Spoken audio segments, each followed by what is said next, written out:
My girlfriend admitted she cheated. I needed a real man, she said with a smirk. My friends took her side. I just smiled, picked up my keys, and walked out. This morning, my phone was flooded with 32 missed calls. Looking back now, I should have seen it coming. The signs were there, scattered like breadcrumbs over the past few months. But when you've been with someone for 3 years, you tend to trust them. At least, that's what I kept telling myself. It started with small things. Allison began working late more often. That wasn't unusual during her busy season. But then came the new perfume I didn't recognize. Clothes I'd never seen started appearing in our closet. And suddenly, her phone became some sacred item, never more than an arm's reach away. I'm not the jealous type. I never have been. But something didn't feel right. She would pull away when I tried hugging her from behind while she was texting. She stepped outside to take calls, saying they were work-related. There were constant girls' nights with names I had never heard before. Last Tuesday, I was folding laundry when her phone lit up on the coffee table. A message from someone named Jay popped up. Miss you already. Last night was... The rest was cut off, but my stomach dropped. I didn't want to be that guy, the one who snoops through his girlfriend's phone. But it felt like the universe was screaming at me to wake up. When she came home that night, I decided to be direct. She was in the kitchen, making a smoothie like nothing had happened. The sound of the blender filled the apartment as I leaned against the doorframe and watched her. "Who's Jay?" I asked when she finally turned off the blender. Her posture changed immediately. Shoulders stiffened. But then she did something I didn't expect. She smiled. Not her usual warm smile. This one was cold, almost proud. "Wonder when you'd figure it out, Michael," she said, taking a sip. "Jay's my boss. And yes, I've been sleeping with him for 2 months." The way she said it felt like a slap in the face. No guilt, no shame, just pride. "I needed a real man," she added with a smirk. "Someone who knows what he wants and goes after it.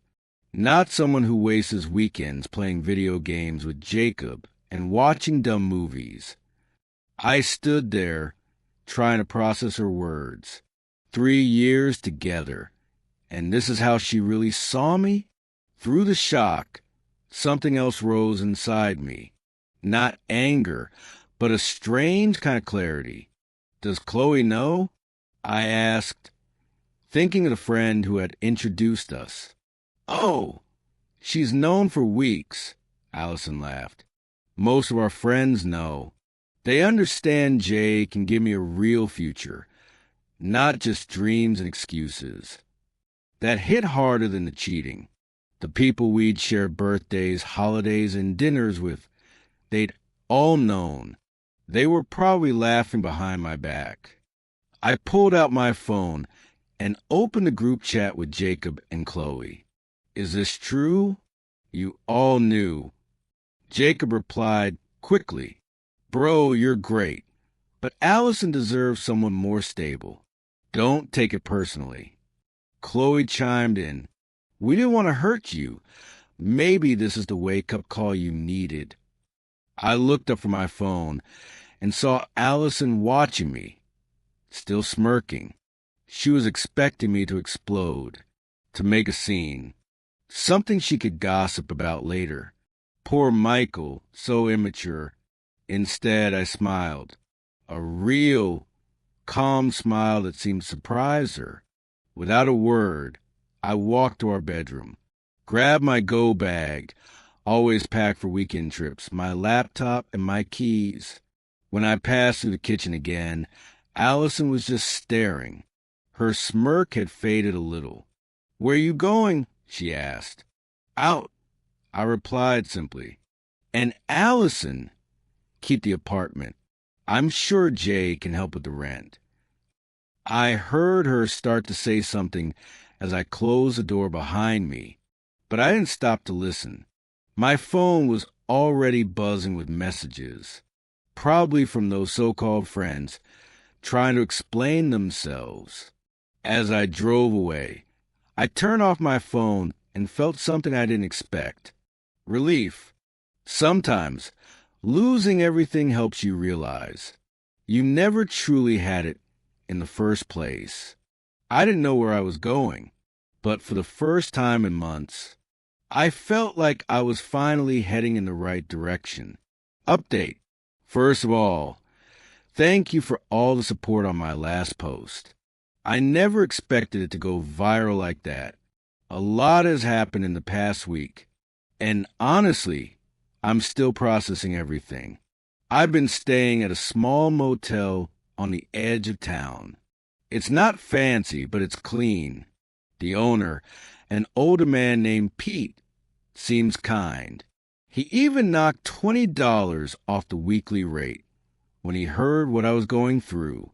I turned my phone back on after 2 days of silence. There were 32 missed calls and 47 messages, mostly from Allison, some from Jacob and Chloe, and a few from numbers I didn't recognize. But what really caught my eye was a storm on social media. Allison had been busy, really busy. Her Instagram story showed a version of me I didn't even recognize. Apparently, I was a controlling, jealous boyfriend who constantly monitored her every move. Allison told everyone that I had emotionally manipulated her for years, that I isolated her from her friends and threw violent tantrums when she finally stood up for herself. Each of her posts had hundreds of sympathetic comments, many from people I once considered friends. The worst part? A tearful video where she claimed I had financially abused her, forcing her to split our bills 50-50, while I secretly hoarded my money. The truth? She earned more than I did and insisted on splitting things evenly. But none of that mattered once she started spinning her story. Then I got a text from Gemma, a coworker I've known for years. "Hey, you might want to check your email. Something's going around the office."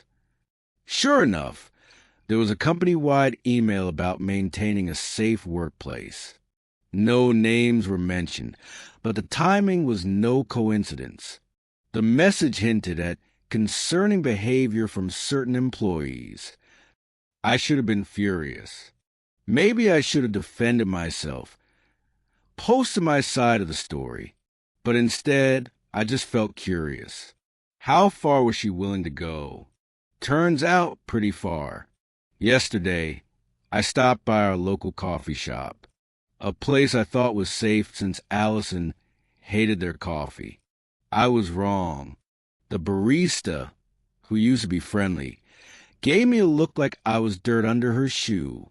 Later, I found out Allison had become a regular there, telling her dramatic survivor story to anyone who would listen. But here's where things took a turn. While picking up some clothes from storage, I ran into Juliana, Allison's so-called best friend. She looked nervous, glancing around like she didn't want anyone to see her talking to me. "You need to be careful," she whispered. "Jay isn't just her boss. His wife, she's really well connected. And Allison's been telling her that you're unstable and dangerous. Why are you telling me this?" I asked. Juliana's eyes darted again. "Because this isn't the first time. Before you, there was another guy from work, Allison, and Jay did the same thing to him. He ended up leaving town completely. That conversation changed everything. That night, I started digging legal records, social media, anything I could find. Turns out, the guy was real. Mark something. He vanished from all platforms right around the time Allison started working at the company. This morning, I got a call from our landlord. Allison tried to remove my name from the lease, claiming I had abandoned the property. When that didn't work, she told him I'd been threatening her. Luckily, the landlord didn't believe her. His own sister had gone through something similar, so he called to warn me. But then came the biggest twist. I got a message request on Instagram from someone I didn't recognize. The profile picture showed an elegant woman in her 40s, wearing expensive jewelry. The message was short. I believe we need to talk about my husband and your girlfriend. Coffee tomorrow. It was signed, Mrs. J. I'm meeting her in an hour. Something tells me Allison's real man story is about to fall apart. And the funny part? Watching Allison weave this elaborate web of lies. Seeing our friends pick sides without asking for the truth. It's oddly freeing. Every fake post, every crocodile tear, every twisted story. It only proves what I already knew. I'm not losing anything worth keeping. Update 2. Sorry for the delayed update. The past 2 weeks have been wild. That meeting with Mrs. J changed everything. Turns out she'd been collecting evidence for months. Not just about Allison and her husband, but about a pattern of behavior at the company. Remember what Juliana said about the other guy? He wasn't the only one. Mrs. J had documented at least 3 similar cases over the past 5 years. Young employees having affairs with her husband, then helping to push out anyone who might expose them. But this time, she was done staying silent. She had it all. Texts, emails, company expense reports, even security footage from the parking garage.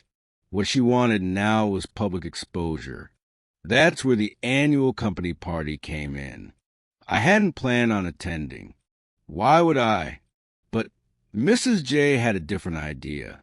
Sometimes, she told me, the best revenge is letting people show their true colors. The party was held at a fancy hotel downtown. I showed up late, dressed better than I ever had. The looks I got when I walked in, priceless. Allison almost dropped her drink. Jay's face turned from red to white so fast, I thought he might pass out. And here's the best part. I didn't have to do anything. Chloe approached first, clearly tipsy. "You got some nerve showing up here," she slurred loud enough for people nearby to hear. "After everything you put Allison through." I just smiled. "Oh, really? I put her through all that," I said calmly. "Go on, tell me more." That's when Gemma, my coworker, stepped in. Turns out, she had been quietly gathering her own evidence. Screenshot of Allison bragging in company group chats about her conquests. Recordings of her planning how to twist a story with Jay. Gemma spoke up. "Actually, I think we'd all like to hear the real story." The next hour was like watching dominoes fall. Mrs. J entered the room with perfect timing, tablet in hand. Suddenly, the projector accidentally began displaying a slideshow of incriminating texts and photos. Allison desperately tried to keep control of her narrative, but she was clearly losing grip. Then came the biggest surprise. Jacob, the guy who used to say bros before hoes. Unless that hoe could boost his career. Jacob had been secretly filming everything, planning to show it to Jay as a way to gain favor. Instead, he captured Allison's complete meltdown. "You think you're so clever," she screamed at me. "You and that bitter old woman try to ruin everything I built. Jay loves me. We're going to have a life together." That's when Mrs. J delivered the final blow. She pulled out the divorce papers, already filed. Turns out, Jay had been feeding Allison the same false promises he had given to every other woman before her. Same script, different actress. And through it all, I barely said a word. I just watched years of lies and manipulation collapse in real time. Then, finally, Juliana, who had been silent all night, spoke up. "I helped her," she said, her voice shaking. "I helped Allison destroy that other guy's reputation. I can't do it again." By midnight, the party was over. Allison had stormed out, mascara streaking down her face. Jay was locked in his office with HR, and those friends who had so quickly believed her lies, they couldn't even look me in the eye. On my way out, Mrs. J grabbed my arm. "Thank you," she said, "for being the one who didn't run." I drove back to my motel feeling strangely calm. Pete, the owner, was still up watching TV in the office. He took one look at my face and grinned. "Good night. You could say that." The next morning, my phone blew up again, but the tone had changed completely. Apologies, explanations, people claiming they never really believed Allison's stories. Even got a message from Mark, the guy who had left town. He'd been following everything through mutual contacts. Sometimes, karma doesn't need your help. It just needs an audience. Final update. Well, this is it, the final chapter. And believe me, it's been a wild ride. Grab some popcorn. This one's worth it. The aftermath of the company party hit harder than anyone expected. Within 48 hours, both Jay and Allison were asked to resign. But that was just the beginning. Remember those documents Mrs. J collected? There was so much more than anyone knew. Every falsified expense report Jay submitted to cover dates with Allison. Every email where they plotted to sabotage others. Every manipulated performance review. She handed it all to the board of directors. The company's legal team responded immediately. They weren't just concerned about the affairs. They were terrified of the pattern of workplace harassment and financial misconduct. Now, Jay and Allison are both facing civil lawsuits. And guess who came back? Mark, with receipts, literal and digital. He had kept everything from when Allison and Jay destroyed his reputation. He just hadn't known what to do with it until now. Mrs. J introduced him to her lawyer. 3 days later, he filed his own lawsuit. Then something amazing happened. More former employees started coming forward, each with their own story, each with their own evidence. What started as a scandal turned into an avalanche. Allison tried to get ahead of it. She posted a tearful video claiming she had been manipulated by Jay, that she was the real victim. But that's when Juliana finally found her courage. She posted screenshots, private chats where Allison mocked her victims, bragged about her wins, and plotted how to ruin people's lives. The internet turned on her fast. Last week, Allison showed up at my motel. Pete called me at work. "That girl you told me about? She's making a scene in the parking lot." I didn't rush. By the time I got there, she was sitting on my car, mascara running, holding a manila envelope. "I have dirt on everyone," she said, her voice shaking. "If you don't help me stop this, I'll release everything." I laughed. "Go ahead. Burn every bridge you got left. Let's see how that works out." She threw the envelope at me. Inside were photos, screenshots, private messages, a collection of everything she had used to manipulate people, her insurance policy. I took pictures of every page while she watched, then handed it back. "Release whatever you want. But first, look at where your last schemes got you." The thing about people like Allison, they can't stand when their own tricks are used against them. She tore up the envelope, right there in the parking lot. screaming that we'd all regret this. Someone filmed her tantrum. It went viral within hours. The final blow came yesterday. Mrs. J's divorce was finalized. She got everything. The house, the cars, most of the assets. Jay's golden parachute, gone, spent on legal fees. His reputation destroyed. His career, let's just say, Google is not his friend anymore. As for Allison, last I heard, she moved back in with her parents in another state. Her social media is dark. Her friends, now facing the fallout of their own. Jacob tried to apologize yesterday. He sent a long message saying he should have been a better friend. I replied with a screenshot of his old messages supporting Allison. He blocked me. Coward. Chloe is scrambling too, worried that Allison's screenshots might damage her career. Do I feel bad? Almost, but not quite. As for me, I just signed a lease on a new apartment. Got a promotion at work. Funny how cutting toxic people out of your life makes everything better. And yes, I'm seeing someone new, taking it slow, doing it right. The best revenge is not scheming. It's living well and letting people destroy themselves. But I won't lie, watching it all burn, that's been pretty satisfying. This will be my last update.